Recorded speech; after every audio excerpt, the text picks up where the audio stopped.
Hey everyone, this is section 7 of Rosa Luxemburg's The Russian Revolution. It's titled, The Struggle Against Corruption.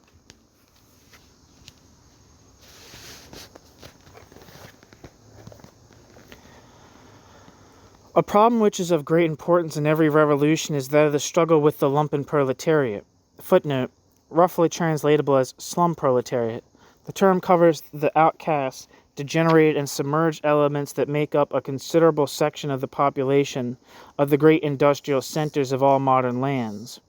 It includes beggars, prostitutes, gangsters, racketeers, swindlers, petty criminals, tramps, chronic unemployed or unemployables, persons broke in health or advanced in years who have been cast out by industry, and all sorts of declassed, degraded, or degenerated elements. In times of prolonged crisis, innumerable young people also, who cannot find an opportunity to enter into the social organism as producers, may be recruited into this limbo of the outcast. Here, demagogues and fascists of various stripes find some of their mass base in time of struggle and social breakdown, when the ranks of the lumpen proletariat are enormously swelled by ruined and declassed elements from all layers of a disintegrating society. End footnote. We in Germany, too, as elsewhere, will have this problem to reckon with. The lumpen proletarian element is deeply embedded in bourgeois society. The lumpen proletarian element is not merely a special section, a sort of social wastage which grows enormously when the walls of the social order are falling down, but rather an integral part of the social whole. Events in Germany and more or less in other countries have shown how easily all sections of bourgeois society are subject to such degeneration. The gradations between commercial profiteering, fictitious deals, adulteration of foodstuffs, cheating, official embezzlement, theft, burglary, and robbery flow into one another in such fashion that the boundary line between honorable citizenry and the penitentiary has disappeared. In this, the same phenomenon is repeated as in the regular and rapid degeneration of bourgeois dignitaries when they are transplanted to an alien social soil in an overseas colonial setting. With the stripping off of conventional barriers and props for morality and law, bourgeois society itself falls victim to direct and limitless degeneration.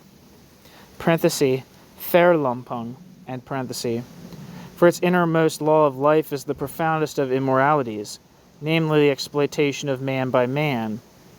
The proletarian revolution will have to struggle with this enemy and instrument of counter-revolution on every level.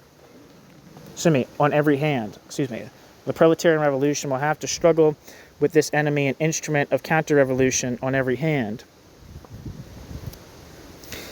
And yet, in this connection too, terror is a dull, nay, a two-edged sword. The harshest measures of martial law are impotent against outbreaks of the lumpen proletarian sickness. Indeed, every persistent regime of martial law leads inevitably to arbitrariness, and every form of arbitrariness tends to deprave society.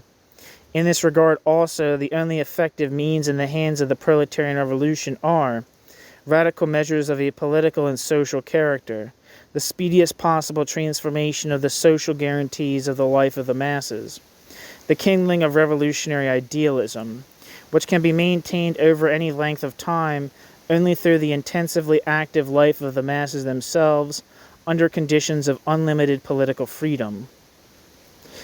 As the free action of the sun's rays is the most effective purifying and healing remedy against infections and disease germs, so the only healing and purifying sun is the revolution itself, and its renovating principle, the spiritual life, activity, and initiative of the masses, which is called into being by it, and which takes the form of the broadest political freedom. Footnote.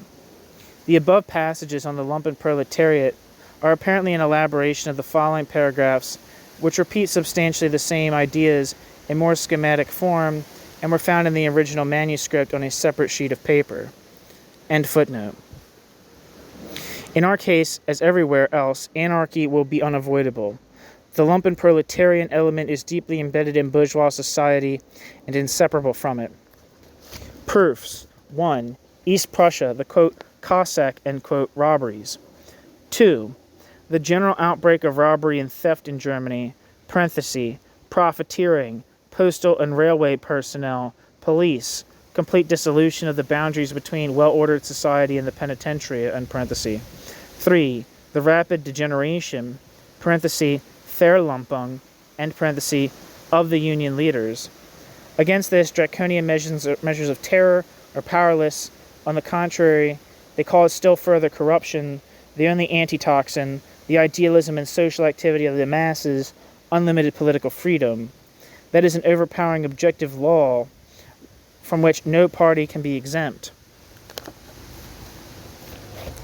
That's the end of section 7 of Rosa Luxemburg's The Russian Revolution. Thank you for listening. The next section, section 8, is titled Democracy and Dictatorship.